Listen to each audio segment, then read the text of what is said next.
Hello guys, welcome back to another video. In this video, we will talk about how you will define your own function in MATLAB. As it told earlier in the last video, if you haven't seen my last video, please go and watch the part 1. This is the part 2 of MATLAB, that how you will write down your own function in MATLAB.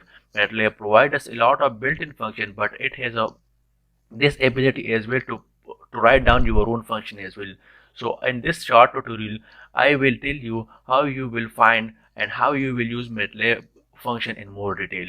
So I need to find the sum, the multiplication, and the division. For example, I want to need three function. That how you will use three function in the same MATLAB. So for example, I have two values, a 8 and b has a value of, for example, 9. I want to find the sum, the multiplication, and the division, for example, are the subtraction of these numbers. So how I will write down the function? So I define the function in this new script file. You can press Ctrl N as well. I'll just press this positive sign. So this is my first function. So I will write down function in this way, and I said that it is a, and I call this what I can sum 1, right?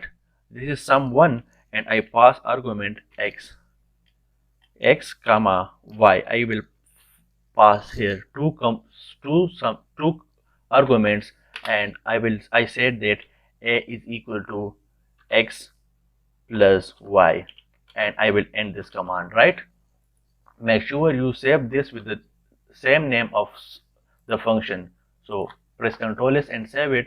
Make another function and call this. I will just copy this one and paste in the new script file, and I said that this is my diff one. This is differential, right? I just subtract x from y, and I said that this is b. You can also keep it as, but I said that this is b, right?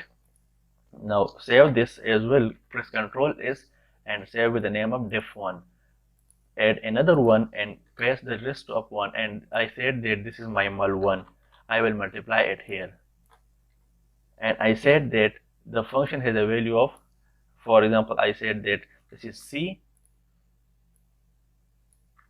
Okay, now save this, Ctrl S with the mul1. I'm done this.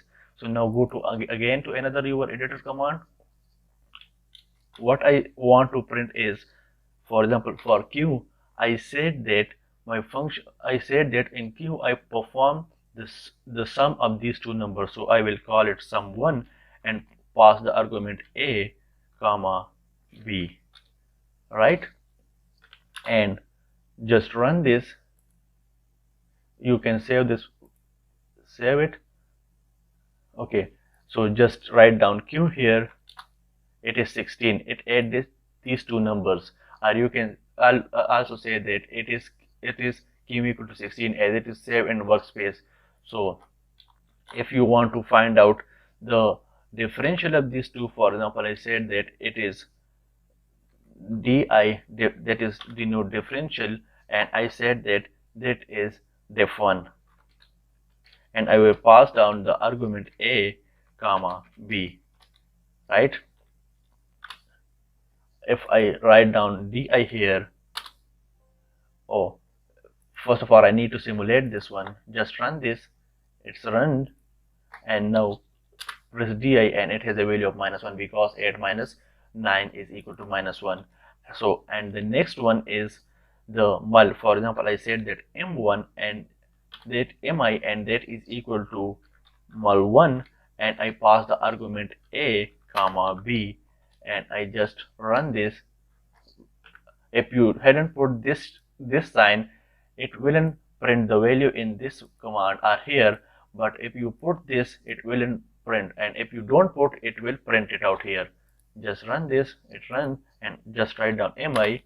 So it has a value of 72, because 8 multiplied by 9 is equal to 7. So if it doesn't matter that it has a value of, it has a return value of a, b, or c, or it has x and y, this a and this a should be same, or this variable and this variable should be same, and the operation that we perform on the numbers, for example x and y, that should be same here. Similarly, this b and this c could also be different. And in here you can pass whatever value you want, but you will put that variable here in this argument, and this variable can also be different.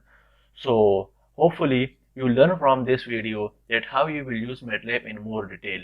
So thank you so much for visiting my channel, and it's a kind request to you, if you hadn't subscribed to my channel, please kindly do subscribe it. Thank you so much.